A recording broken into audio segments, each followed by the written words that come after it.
Hey, how's it going out there today, everybody? Hope everybody's having a great day. I am getting unloaded in Minnesota right now, just outside of Minneapolis. Got a load I brought up from Sunny Valley, which is just outside of Dallas, a suburb of Dallas, back up to Minnesota. Picked this load up Thursday. Today is Sunday, June 23rd. And picked this up on Thursday, June 20th. Before I get into the video too much, I'd like to ask everybody, if you enjoy the videos, please subscribe, share them, comment on them. I appreciate all that. Second thing I need to get to today, I want to address all the trucker YouTube drama. Okay, that's enough of that bull crap. Let's get on to business, TCB. For all the ladies and gentlemen out there that enjoy the videos and they take care of business, this video is for you.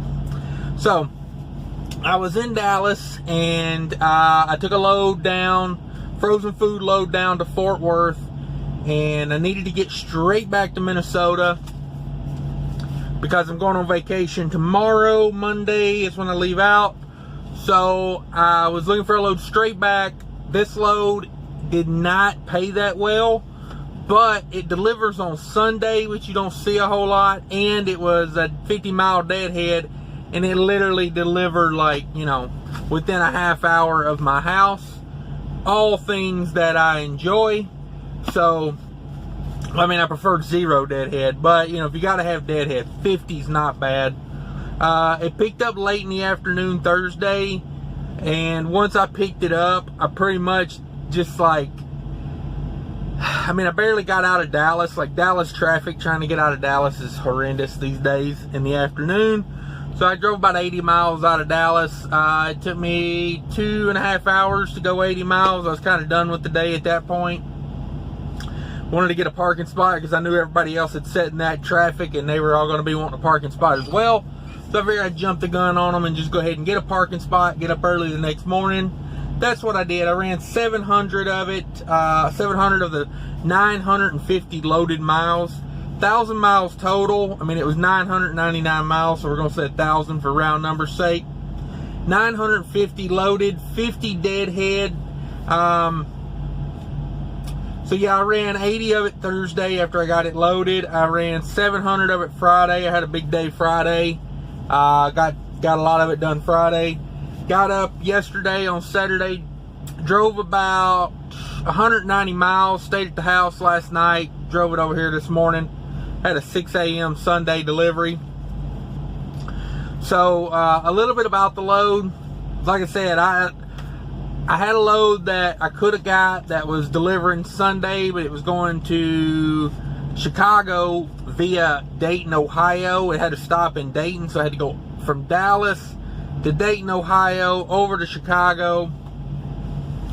Didn't like that plan at all because of, I'm leaving out in the morning. So to be in Chicago the day before, I was like, that's a risky 500-mile deadhead if it comes down to it. Having a deadhead early Monday morning, I didn't like that. So I sat around, I waited a minute. Normally I don't haul freight for this brokerage that I got this load through.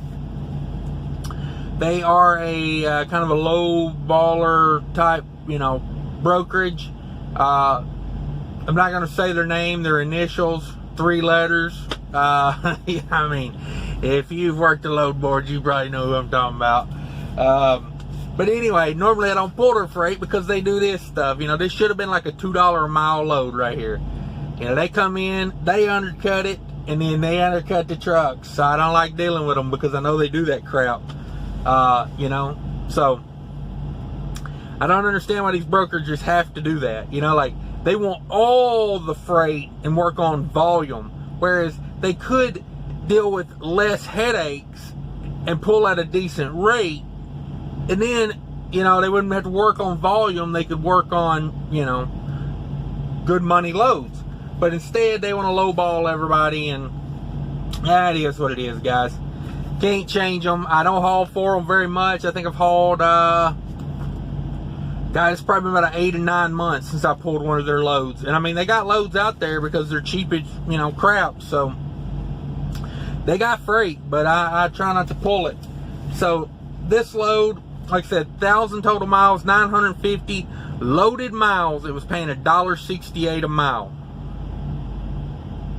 Yeah, that tells you right there.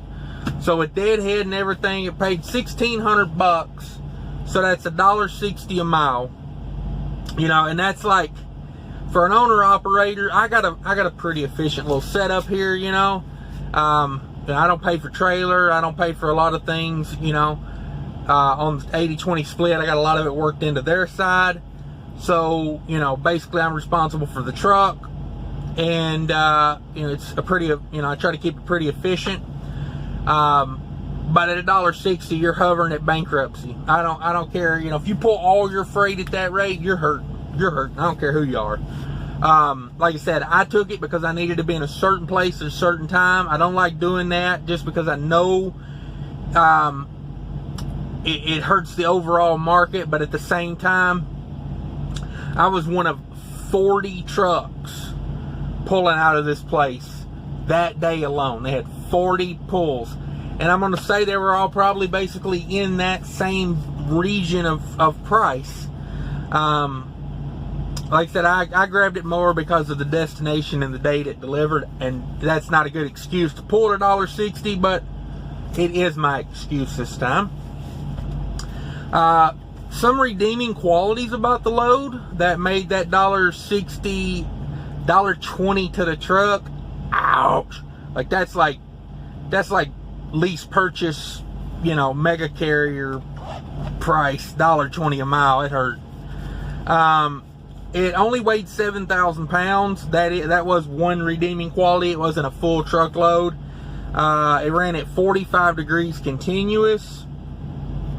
And there was a time there where I could have put it on start and stop. It was about a third of a truckload. I didn't worry about it because it got really cool one night, but I just went ahead and left it running continuous. You know, to save 30 bucks over the whole trip and have a chance of, I know it had a tattler in it. I mean, it was taped right to the back pallet. So instead of, you know, having an issue of, you know, reefer cutting off and not restarting or anything like that, avoid that. Just paid the extra 30 bucks. So fuel economy was excellent on this run. I had anywhere from at one point I had a 22 mile an hour tailwind. You know, it varied a little bit, but it stayed pretty much tailwind or cross tailwind the whole way. I never had a headwind.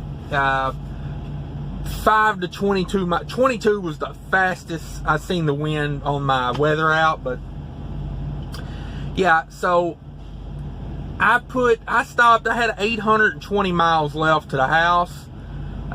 Excuse me, 880 miles to the house, and I put in fuel at 820 mile mark left on my GPS. I've used I'm still at a half a tank. So my fuel economy was, with the light load and the good tailwind, I'm going to say my fuel economy was well into the 8s. Because like I said, it was 880 miles. And, I mean, I'm right at a half a tank, which is 100 gallons. I filled this truck up from a half a tank a bunch of times. And it's about 100, you know, anywhere from 100 to 105 gallons, depending on where the needle's at. But that's well into the 8s. So fuel economy helped out a lot on this trip, with it being a lower paying. Luckily, I caught that tailwind. So yeah, let's get down to the numbers. Let's talk business here. So truck fuel, $466 in truck fuel. I'm going to say I'm well more than $100 than what I used. The reason I put in more fuel is because I bought fuel in Oklahoma. I didn't even need to get fuel. I had enough fuel to get back. But with the discount, I was getting fuel for $2.45 a gallon. And when I can find fuel for $2.45 a gallon with, you know, 19 cents of that being tax, you know, we're getting down into like the $2.25 for just the underlying diesel price. So I just went ahead and topped it off, you know. So I'm probably well more than, I probably used more like $3.50-ish on this load. Reefer fuel, 102. I definitely have more reefer fuel than I started with. So maybe a little bit less, but that's what I put in. Delph, $8. I paid a $10 toll coming up from, you know, I didn't go through Tulsa. I cut up through the 75, 69 US highways there. So I paid a $10 toll from basically 69, 75 up 44 to the state line going toward Joplin. So $10 toll, no parking. Variable cost on this load, $586. After variable cost, $694 left on this one. Not bad considering, you know, it was really, I would count it as a 2-day run because I ran like 2.5 hours of it, 3 hours with the 50-mile deadhead. Thursday and then Friday I ran one big day, and then yesterday I got up and I ran about right at 3 hours yesterday to get to the house, and then I had to get up this morning and drive like 25 miles to get delivered. I'm gonna count it as a 2-day run. Not a great paying run on $694, but the fact of the matter is it was what I needed at the time, and sometimes that's what you got to take in trucking. Thanks for watching, everybody. I'm gonna hop off here now. Let's take care of everybody, and watch out for one another out there, guys. I appreciate everybody watching. Later.